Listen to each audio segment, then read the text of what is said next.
buenas tardes. Bueno, vamos a hacer un poco más liviana la última ponencia del día de hoy, un poquito más de esfuerzo de todos nosotros para que esto termine de la mejor manera, sea provechoso. Nuevamente, buenas tardes. Yo soy la doctora Uriol. En esta oportunidad voy a presentarles sobre publicaciones cortas para algunas personas, es decir, publicaciones cortas o comunicaciones cortas, bueno, valgan verdades, son sinónimos. Y vamos a hablar sobre las publicaciones cortas porque de repente ya, no sé, nos metió las ganas de iniciar a investigar, queremos empezar a publicar algo nuestro a partir de las observaciones que vimos. Con un ejemplo anterior vimos que era algo que estaba siempre, digamos, alrededor de nosotros, de algo desde efectos tan simples, desde algo tan simple, podemos nosotros generar una idea de investigación, generar conocimiento y poder nosotros ayudar a la comunidad científica y sobre todo a nuestros pacientes. Las publicaciones cortas, como, bueno, como su nombre lo dice, son comunicaciones que se realizan con la comunidad científica, con la revista científica, que nosotros vamos a entablar comunicación de una manera bidireccional. Los objetivos de nuestra reunión van a ser conocer los tipos de comunicaciones cortas que hay en el área de medicina, informar sobre la importancia de estos tipos de comunicación. Vamos a ver algunos tipos nada más, los más importantes: cartas al editor, reportes de casos y serie de casos. Y vamos a explicar la elaboración solamente de uno de ellos, de la carta del editor, porque si nos ponemos si hablamos de todas, sí va a ser una charla un poco más prolongada como la anterior. Las recomendaciones, como en la charla anterior: desactiven sus audios de sus dispositivos durante la charla, anoten las preguntas que deseen realizar para el final, y vamos a tratar nuevamente, las preguntas las vamos a dejar para el final, pero si de alguna manera interactiva nosotros podemos participar en ese momento, porque yo les estoy solicitando su participación y ustedes muy gentilmente me la dan, vamos a tratar de hacerlo también dinámico para que no se queden dormidos, ¿ok? Bueno, el hombre es un ser social por naturaleza, por lo que desde que nosotros hemos aparecido en el planeta, hemos tenido la necesidad de comunicarnos, de inventar la escritura, posteriormente de generar medios de comunicación que nos lleven, ¿no? Y sobre todo generar ya herramientas para poder comunicarnos, ¿no? Vemos ahí desde la época primitiva hasta cómo ahora, mediante celulares, mediante un tweet, mediante nuestro Facebook, nuestras redes sociales, podemos comunicarnos. Antes de continuar, disculpe, señor Giovanni, ¿se ve completa mi pantalla o se ve con algún tipo de, con algo adicional? ¿Aló?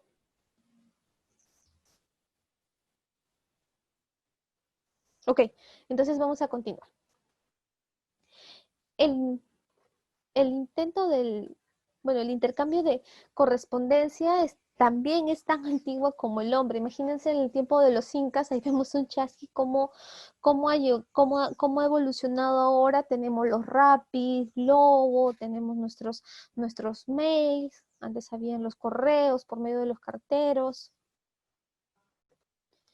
Bien, vamos a lo que es comunicaciones cortas sin ya más detalle. Las comunicaciones cortas, como les mencioné, son un tipo de comunicación médica que es de fácil redacción y que forman una parte de las bases de generación de información. Los reportes, los series de casos son un tipo de publicación muy antigua. Ahora sí, si bien es cierto, dentro de la evidencia científica es una de las más bajas, es una de las más antiguas y en verdad bajo la que hemos empezado nosotros a generar artículos de investigación. Los reportes de caso son una serie rica y constante fuente de aprendizaje, de problemas, de preguntas biomédicas. Muchos de ellos surgen a partir de estos, los cuales se hace tipo de que este tipo de investigación sea uno de los de digamos, se han utilizado antes en los de primera evidencia, es decir, en donde todo nuestro proceso de investigación inicia. Bien, vamos a recordar una de las láminas que les mostré cuando tuvimos la primera, bueno, cuando nos conocimos, la primera vez que tuve la oportunidad de estar con ustedes. Estos son los niveles de evidencia, no sé si lo recuerdan, ¿no? Hablábamos de que los niveles de evidencia para una persona que empieza a leer literatura científica,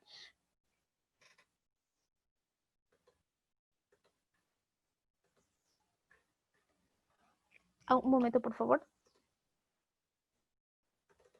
Ok, ahora sí, ya está bien. Ok, entonces, como les estaba mencionando, los niveles de evidencia son aquellos, para alguien que está empezando a leer literatura científica, tiene que y quiere de repente buscar un tema relacionado a lo que quiere investigar o algún tema a averiguar, va a tener que ir desde los niveles más altos hasta los más bajos. ¿Qué quiere decir estar en un nivel alto? Que son bueno, son aquellos estudios que tienen una mayor aleatorización, por ejemplo, los ensayos clínicos, o que se basan en la recopilación de varios ensayos clínicos, los metaanálisis, o son también aquellos que también llamamos las cohortes, los casos y controles. Luego, más abajo, tenemos lo que es la opinión de expertos.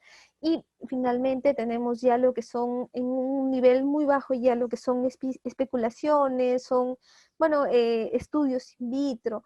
Pero sobre todo el último nivel, si se dan cuenta, está la opinión de expertos, los casos, los estudios, algunos estudios observacionales y lo que son los reportes de casos. ¿Y por qué? Porque como se tratan digamos, en cantidad, se tratan de pequeños casos, de alguna manera no estamos aleatorizando, de alguna manera no estamos haciendo una intervención, sino que simplemente estamos exponiendo un reporte sobre un caso o una serie de casos. Ahorita vamos a ver mejor de qué se trata para que me puedan entender mejor. El reporte de casos, bueno, para empezar es una contribución muy importante, ilustra una nueva teoría, refuta la actual, es una observación ya sea en diagnóstico, en tratamiento, en patología. Por ejemplo, puede tratarse sobre reacciones adversas no reportadas, sobre una combinación inusual de eventos, algo inédito, que tiene un impacto personal bastante importante. Miren este reporte de casos. Este reporte de casos lo traje en la revista de gastroenterología del Perú, que está indexada, por cierto. Es un reporte de casos hecho por uno de mis profesores, por el doctor Tagle, que es sobre la coexistencia de enfermedad celíaca y hepatitis autoinmune. Un reporte de un caso de revisión de la literatura. Pues verán, la existencia de estas dos patologías no es común, es muy rara. Y al parecer, dentro de uno de los pacientes que ellos estaban estudiando, que uno de sus pacientes, han encontrado estos dos tipos de enfermedades. Veamos leamos una pequeña parte del resumen, ¿no? Se reporta el caso de un paciente a quien se le hizo inicialmente un diagnóstico de lupus eritematoso sistémico, documentándose posteriormente una enfermedad celíaca serológica, histológicamente. La paciente presentó elevación de aminotransferasas, que una vez detectada la enfermedad celíaca se pensó que podían ser atribuibles a lupus. Sin embargo, si bien los trastornos articulares desaparecieron por completo con una dieta libre de gluten, las anomalías bioquímicas hepáticas persistieron y se llevó a la consideración de una hepatitis autoinmune, que se documentó mediante una biopsia hepática a los 3 meses de diagnóstico de la enfermedad celíaca y estricta libre de gluten. Entonces, como ven, es un caso bastante interesante, un paciente que inicialmente fue diagnosticado como lúpico, después se dan cuenta y al mismo tiempo, ¿no?, le detectan una enfermedad celíaca, a pesar de que recibe tratamiento, continúa con una alteración de su perfil hepático y plantean la posibilidad de una enfermedad una enfermedad que es la hepatitis autoinmune encontrándose positiva, ¿no? Este caso, por ejemplo, es bastante representativo. Y quiero que observemos ahorita, nada más ahorita, lo que está sucediendo con la pandemia. Por ejemplo, tenemos el reporte del primer caso en Estados Unidos de COVID. El primer caso en ese estado, ¿no? Me parece que es el estado de en Baltimore.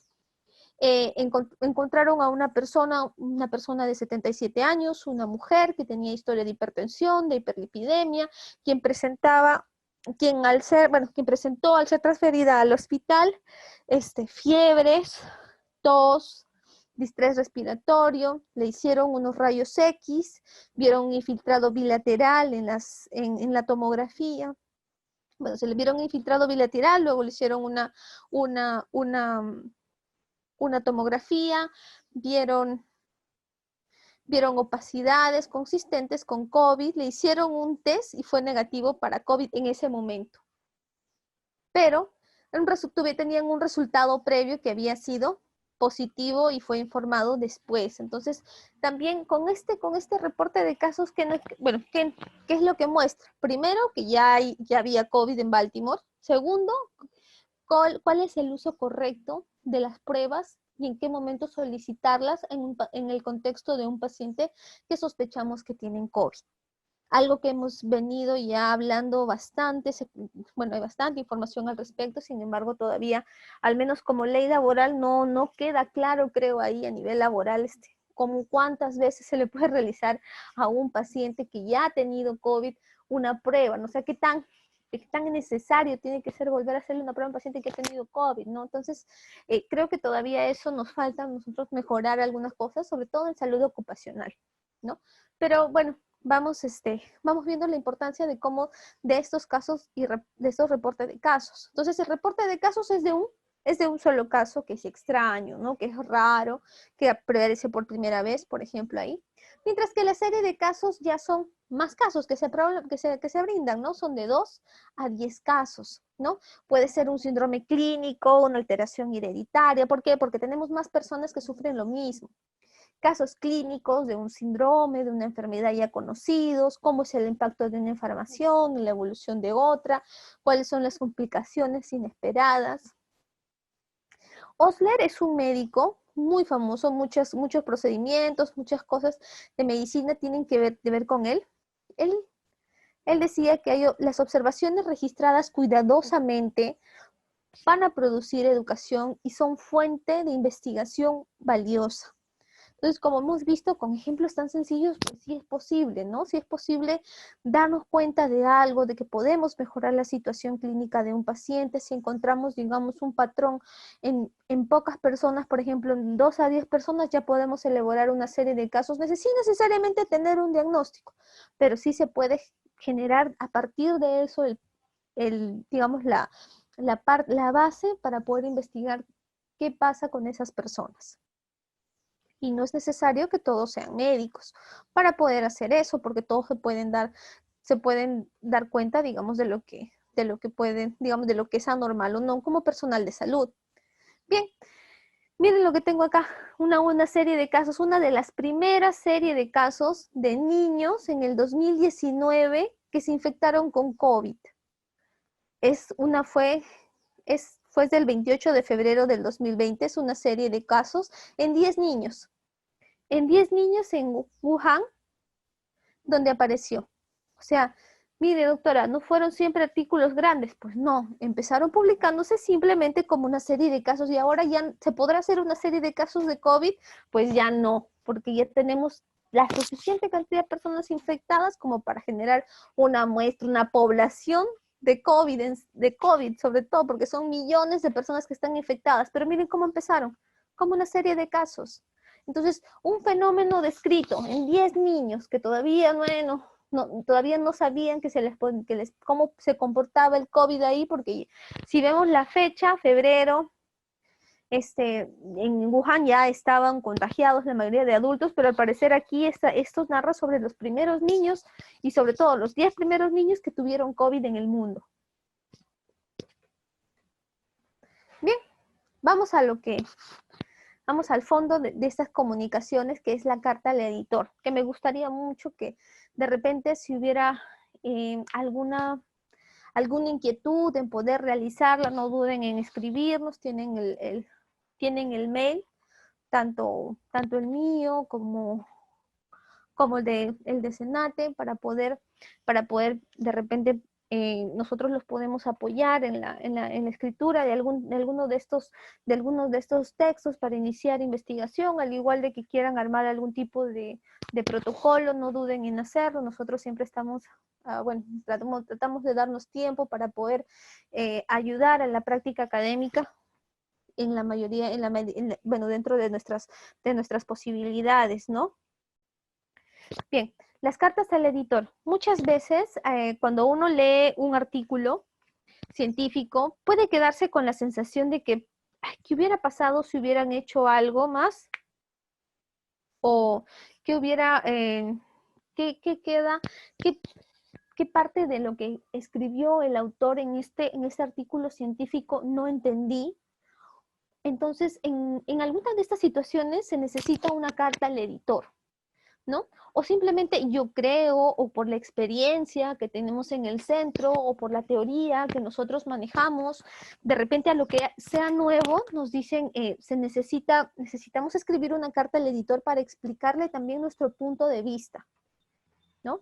Para poder de alguna manera iniciar. Cuando uno inicia una carta al editor, abre la puerta a la posibilidad de no solamente clarificar algunos puntos, sino también de generar una discusión alturada, de generar conocimiento, y sobre todo que nos lleve a generar y clarificar algunos puntos.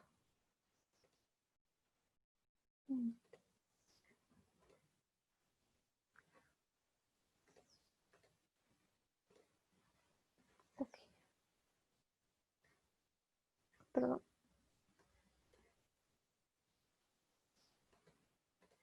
Okay. Que nos permite clarificar algunos puntos y sobre todo generar información científica. Entonces, la importancia de escribir una carta al editor es, por ejemplo, radica en que si nosotros escribimos la carta a un editor, esta conversación para empezar es bidireccional. Ustedes pueden escribir y les pueden responder. Y eso significa que nuestra comunidad es una comunidad activa científicamente, académicamente. ¿Y qué quiere decir? Que es una comunidad que está leyendo, que está de alguna manera está interpretando algo, se está cuestionando cosas y sobre todo, ¿para qué nosotros nos cuestionamos eso? Una, para saber y dos, para beneficiar a nuestros pacientes. Entonces, la comunicación, como les mencioné, es bidireccional, de interacción entre los investigadores, indudablemente va a impulsar a la ciencia. En el campo científico es necesario que todo sea debatido, ¿no? Tanto por los pares por los pares del autor de una publicación, o sea, de los autores, de la persona que está escribiendo. Los lectores, ¿qué generan? Generan una revisión crítica del artículo. Esta carta viene indexada en una revista, en el artículo original, de modo que aclara la obra original, la fortalece, de repente genera la necesidad de los autores de quizás corregir, quizás ampliar algunas de las cosas que han podido quedarse todavía un poco en el aire. Entonces, la publicación de un artículo es el comienzo de una discusión, pero científica, una discusión alturada que busca llegar a la verdad. ¿Quién escribe una carta al editor? Para empezar, no tienes que ser un investigador renombrado, famoso, o alguien que ha publicado muchísimos artículos para poder escribir una carta al editor. Cualquier lector de literatura médica que sepa el tema, que haya leído, que haya pensado el contenido, que esté familiarizado con la literatura publicada, puede escribir una carta al editor. Los autores, bueno, la carta al editor puede tener uno o más autores y sirve para realizar un rápido intercambio de ideas sobre algún hecho, descubrimiento de un artículo, una carta al editor lo pueden escribir, por ejemplo, dos médicos de la misma especialidad, una enfermera y el médico, dos obstetrices, dos enfermeras, pero que saben sobre el tema en que se ha tratado ese artículo.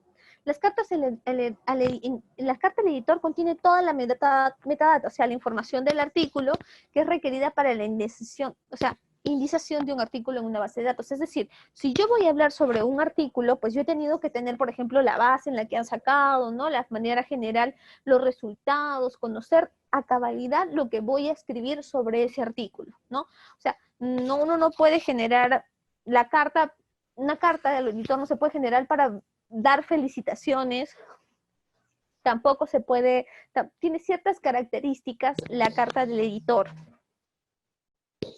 Bien, vamos a continuar.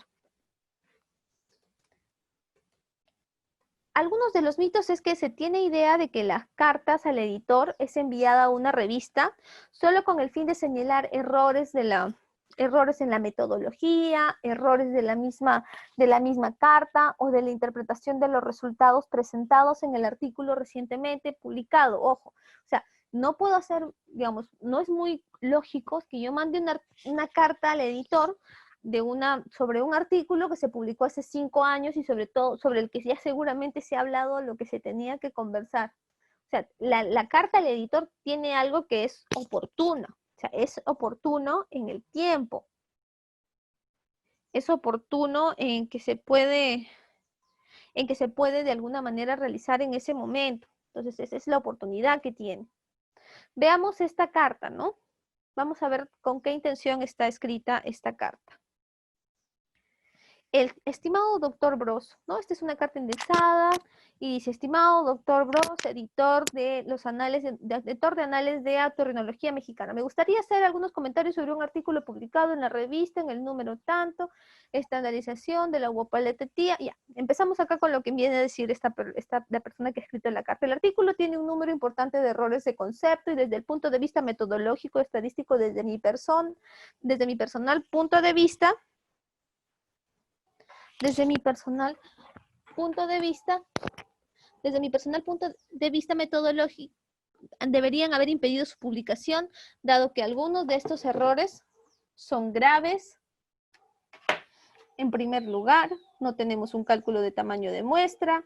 Bueno, sigue conversando y al final vamos a ver cómo termina. Mi comentario es como sigue: publicar artículos tan pobres no solo entorpece el camino de la revista hacia una mejor posición a nivel internacional, sino que representa un riesgo para la población otorrinolaringológica y en particular para los residentes y médicos jóvenes, pues al no inculcar una lectura crítica de la literatura médica, cualquier cosa publicada servirá como respaldo a su formación, tomando como válido este conocimiento cuando en realidad está lejos de serlo. La frase, si está publicado, entonces es cierto, nunca tuvo más alejada de la realidad. Y bueno, termina ahí más o menos vemos la intención. Me gustaría escuchar por lo menos a 4 de ustedes que están conectados con nosotros, una opinión corta sobre qué les parece la intención de esta carta al editor, si creen que debería ser así una carta al editor, que esto debería tener este fin. Los vamos a leer en un ratito. Por favor, unas 3 o 4 personas que nos escriban. Sería muy interesante poder leerlos y saber qué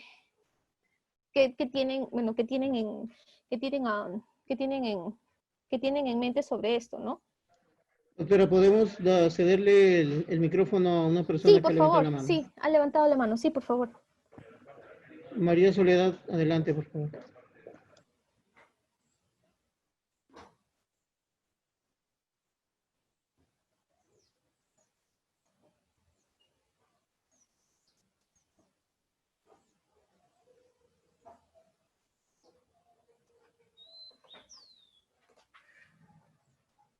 María Soledad, por favor, puede habilitar su micrófono. Se está invitando a abrir el micrófono.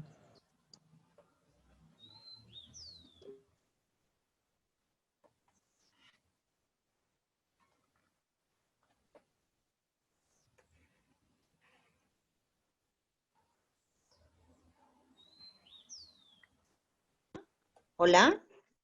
Buenas tardes, le escuchamos. Cuéntanos su Sí, comentario, por favor. discúlpeme, es que no podía abrir el micro. No, en primera, para agradecer su forma de explicar las clases, me parece muy interesante y captura la atención. Felicitaciones. Y Muchas luego, por gracias. otra parte, pienso que acerca del comentario de este autor, para mi impresión, me parece un poco insidiosa, un poco como que cargada de no de muy buena fe.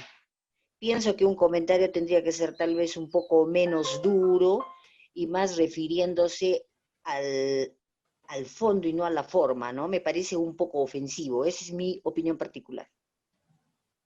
Muchísimas gracias, en verdad. Yo creo que compartimos parte de lo que usted está comentando. ¿Alguien más que desee participar? Los estoy leyendo también en el chat.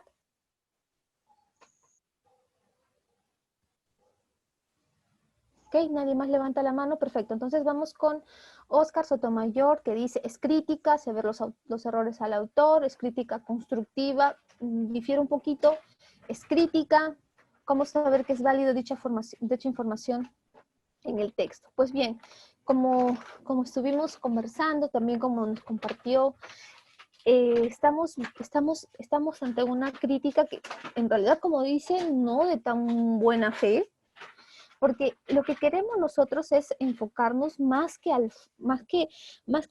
la persona que escribe, sino a lo que se está comentando. Entonces, es mentira que las cartas al editor sirvan para hacer, digamos, para criticar a la persona, al autor que escribió el artículo y no en realidad a lo que transmitió con el artículo, ¿no? Entonces, hay maneras en las que nosotros podemos llegar a dar nuestra opinión sin necesidad de ofender. Recuerden que venimos de hacer lectura crítica. ¿Qué dice la lectura crítica? Porque, claro, para poder nosotros ahorita hablar sobre una carta al editor, hemos tenido que hacer la lectura crítica del artículo. Entonces, como lectores críticos, ¿qué tenemos que hacer? Nosotros juzgamos como lectores críticos.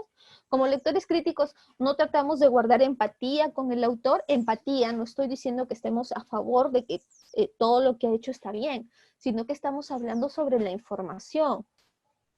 Nosotros no sabemos qué tal se lleve con el autor. Por ejemplo, puede haber sido, digamos, alguien cercano, alguien con el que ha tenido algún tipo de problema personal. No tenemos de alguna manera más idea de la carta que tenemos. Entonces, la carta que tenemos es una carta un poquito más, más orientada. Si bien es cierto, como dicen, es crítica, pues vamos a ver qué tanto de constructiva puede tener esta crítica, ¿no? La crítica constructiva, ¿cómo podría ir? Podría ir como me parece que el autor no ha realizado, si es que no hubo un tamaño muestral, se debió realizar un tamaño muestral basándose en las siguientes características de su población. Entonces, hay una manera de cómo nosotros podemos hacer llegar este tipo digamos, de desacuerdos que tengamos, ¿no? Ahora, no sirve solamente para eso una carta al editor. No nos sirve solamente para eso. Las cartas al editor son enviadas con la finalidad también de complementar la información. O sea, ya nos muestran información, digamos, complementar, ya sea explicando algunos detalles, bajo la experiencia también de otro investigador o interpretando alguna parte del mismo o solicitando. Exacto, se podría sugerir recomendar lo que al parecer está mal en su concepto personal. Totalmente de acuerdo con Gladys Marroquín. Ok, es crítico, perfecto, es crítico, pero vamos nuevamente a lo que significa hacer una lectura crítica, porque para poder haber hecho esta carta al editor, esa persona, ese autor, tuvo que hacer una lectura crítica en relación al texto que salió. Y ya vimos cómo se hace una lectura crítica. Entonces, digamos que algunas cosas que se hacen en lectura crítica, esta persona que ha escrito no parece que las hubiera tenido en cuenta. Bien. Avancemos. Por ejemplo, vamos a ver esta otra carta al editor, y por favor les voy a pedir que así también como hemos tenido la oportunidad de escucharlos nuevamente, alguien más levante la mano, lo podemos escuchar y podamos conversar al respecto. A ver, es sobre cartas al editor, parece que se publicó este texto que es Errores de conciliación en ancianos polimedicados, señor editor. Tras leer el trabajo de, digamos, el autor referente a la conciliación de la medicina en ancianos polimedicados, publicado en la revista, queremos hacer observaciones, los puntos críticos del sistema en los que se debe realizarse la conciliación de la medicación para evitar el deterioro de la efectividad del tratamiento y de la seguridad del paciente son los momentos de ingreso y de alta hospitalaria. Para poder disponer de un farmacéutico en el equipo asistencial ha demostrado ser eficaz para disminuir los errores de conciliación, como demuestra este trabajo, en coincidencia con otros autores. Sin embargo, la realidad asistencial diaria hace que esto sea una utopía en los centros en los que aún no se dispone de historia clínica informatizada, común, compartida entre niveles asistenciales, ni de prescripción informatizado realizada en hojas performadas, ni el apoyo de farmacéuticos clínicos. Además, existen una serie de barreras. Entonces, vamos viendo cómo esta persona va como implementando un poco la información, ¿no? Nos está dando algunas luces también en relación al trabajo de este autor. Por favor, quisiera solicitarles nuevamente que nos indiquen, que nos comenten, nos den sus puntos de vista para poder, de alguna manera, discutirlos. ¿Alguien más que desee levantar la mano, quizás, o en el chat? Los escuchamos.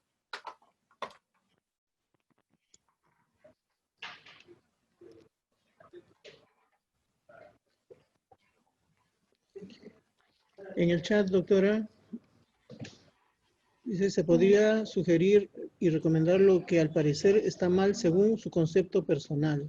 Es crítico, ¿no? Ok, está siendo correcto. Correcto. Esta crítica es diferente, ¿no? Es diferente a la crítica que vimos anteriormente, ¿no? Desde que decía que estaba mal, que no le parecía, que en su experiencia, ¿no? Entonces, este carta del editor es un poco distinta, ¿no? El tono de la crítica hacia ese artículo es diferente. Es un tono que va en cuanto a lo positivo que muestra ese artículo y contrasta con la realidad que nosotros tenemos. Bueno, si bien es cierto, en salud hay un punto muy fuerte que es la historia clínica, que ya la tenemos, la historia clínica electrónica, sabemos que en el MINSA no hay. No tienen la posibilidad de, bueno, no han generado todavía una tecnología suficiente para tener sus historias clínicas almacenadas así.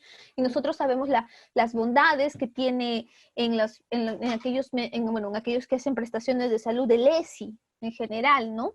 Cómo se genera la receta, se mandan los exámenes, ¿no? Cómo todo es más automático, cómo se puede llegar de alguna manera, si bien tenemos limitaciones, ¿no? En cuanto a, no me piden, me dan 10, me dan 5, en realidad el doctor me dice que me va a dar 10, después en la farmacia me dan 5. Hay cosas que se pueden, digamos, que suelen suceder, ¿no? Que se alejan, ya que no tienen nada que ver con la prescripción, pero de alguna manera ese es un punto fuerte. Pero imaginen, esta persona está hablándonos de repente desde el otro lado, desde alguien que no tiene ESI, que no tiene farmacia vecina, que no tiene todas las cosas que nosotros tenemos. Entonces, el interés crítico es decir, mire, o sea, funciona muy bien dentro de su servicio, nosotros no lo tenemos y expone las cosas que cree que deberían, ¿no? Cómo se están haciendo. Y eso es importante. ¿Por qué? Porque nos leen.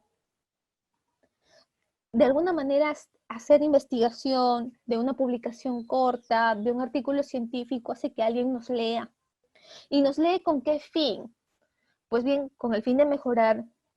Si son farmacéuticas, con el fin de inventar algo. Si es alguien político, con el fin de realizar algún ajuste en la ciudad, ¿no? Entonces, como dice Juan Carlos, se hace un análisis de la lectura con realidad del profesional que comenta. Correcto. Entonces, vamos teniendo un poquito más la idea de lo que muestra una historia clínica. Ahora se van a dar cuenta de algunos horrores que han pasado en la historia y que son importantes conocerlos. Me parece que alguien está escribiendo, ¿alguien más? El editor toma en cuenta la carta y publica nuevamente haciendo corrección al respecto si está de acuerdo. Correcto. Entonces, creo que todos vamos teniendo la misma idea en relación a la segunda forma en cómo se escribió en cómo está escrita esta carta al editor. En 1973, no miren el enunciado de arriba, miren abajo. ¿Se acuerdan cuando estaban en secundaria, muchos de ustedes, algunos que son médicos, que aprendimos el ciclo de Krebs? Pues bien, les cuento qué pasó con este ciclo de Krebs. La primera vez que se quiso publicar fue como una carta al editor para la revista Nature. Y Nature, adivinen qué hizo. Dijo, no, yo no la voy a publicar. ¡Oh! Qué error más grande deben tener. Hasta ahora se deben estar culpando de por qué no aceptaron que algo tan importante a nivel bioquímico, a nivel de todas las cosas que nosotros como profesionales de la salud terminamos aprendiendo, no sea publicado en su revista. Bueno, 1937 de alguna manera no lo publican y sale en un capítulo, en otro capítulo en 1940, y miren quién gana nuevamente el premio Nobel en 1953. ¿Qué tal error?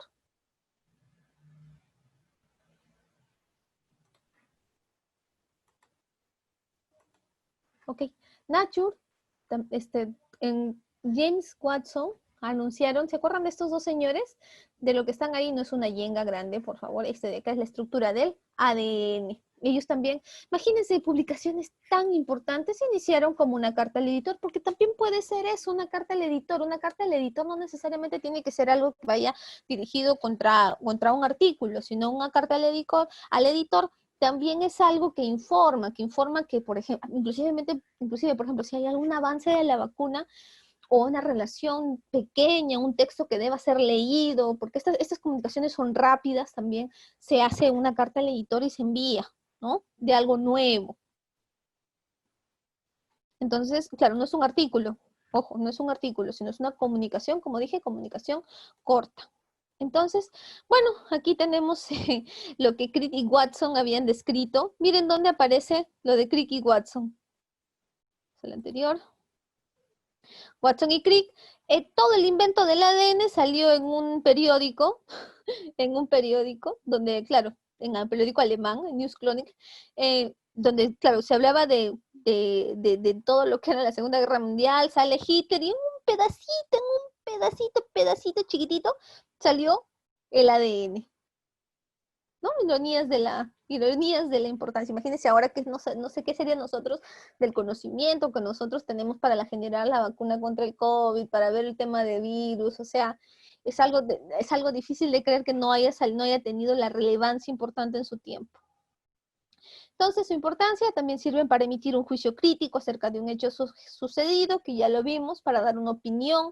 También puede darse una opinión política de la revista, o sea, por ejemplo, pueden indicar, ¿no? O sea, esta revista está que de repente no está escogiendo algunos tipos de artículos que tienen que ver con cierta farmacéutica, o quieren de alguna manera, no solamente son que estos tipos de, digamos, relacionado a estos temas políticos, sino también a innovar en cuanto miren, han publicado una serie de artículos, se pueden tomar políticas de salud de la siguiente manera. Entonces, en la comunicación es una comunicación bastante alturada, con conocimiento y mejora de lo que se está haciendo, ¿no? Es como una comunicación de hallazgos, sobre una metodología empleada, sobre algo que todavía no es publicado y que es importante ir adelantándole a la comunidad científica. Este tipo de carta permite entregar en forma más rápida una información, como les mencioné, una información científica. Entonces, vamos ya avanzando, bueno, casi terminando ya. ¿Cómo es el contenido de una carta al editor? Primero tenemos que tener el conocimiento para poder escribir. El conocimiento del contenido de una carta debe estar totalmente argumentado, con las fuentes que permitan también verificar la información de entrega. Claro que no vamos a hacer unas 10 citaciones a nuestra carta, con unas 5 citas importantes para nuestra literatura está bien. Tiene que ser formal. El autor debe dirigirse respetuosamente y con mucha educación al editor de la revista. Señor editor, por medio de la presente, quiero dirigirme a usted. Una forma de cómo encabezar una de las cartas de auditor. También tenemos la parte ética. Se debe referir al contenido del texto de un artículo y no se debe dirigir críticas al autor. Es decir, si el autor no es mi amigo, yo voy a hablar, ay, porque el doctor hizo tal cosa. Ya llegamos a temas que están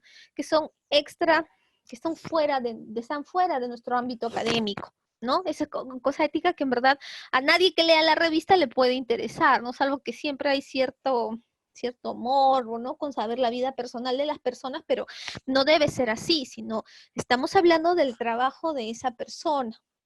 Por eso no se debe personificar las críticas. Bien. ¿Sobre qué vamos a escribir? Vamos a escribir sobre un tema actual, sobre un artículo recién publicado, como les mencioné. Tiene que ser sobre algo que ha salido recién en la revista y ustedes le quieran decir, ah, mira, salió en este tomo, en este momento salió en la revista de de enero a marzo, ok, está este artículo, quiero hablar sobre este artículo, pues mi carta al editor tiene que ir en la revista de abril a junio, ¿no? Entonces, en las referencias bibliográficas, nuevamente, se deben citar los autores de acta de confidencialidad, de confiabilidad, autores que le den fortaleza al argumento, algunos detalles que se deben tener en cuenta en todas las revistas científicas necesitan publicar cartas. O sea, siempre una comunicación doctora, pero mi carta con relación a un artículo científico nuevo, importante, las cartas son siempre bienvenidas, porque mientras más cartas tenga, significa que mi comunidad científica está activa, eso es importante. Y otra cosa es que, vuelvo a mencionarlo, nos leen, nos están leyendo, porque recuerden que la carta del editor está dentro de las primeras páginas, es algo que nos leen porque saben que ahí van a encontrar algo importante, que se está redactando sobre algún tema, sobre algún alcance, sobre algún avance, sobre algo importante. Entonces, debatirla es importante en las cartas del editor. Bien, antes de enviar una carta a la revista, el autor debe leer las normas. Siempre las revistas nos mandan normas, ¿ya?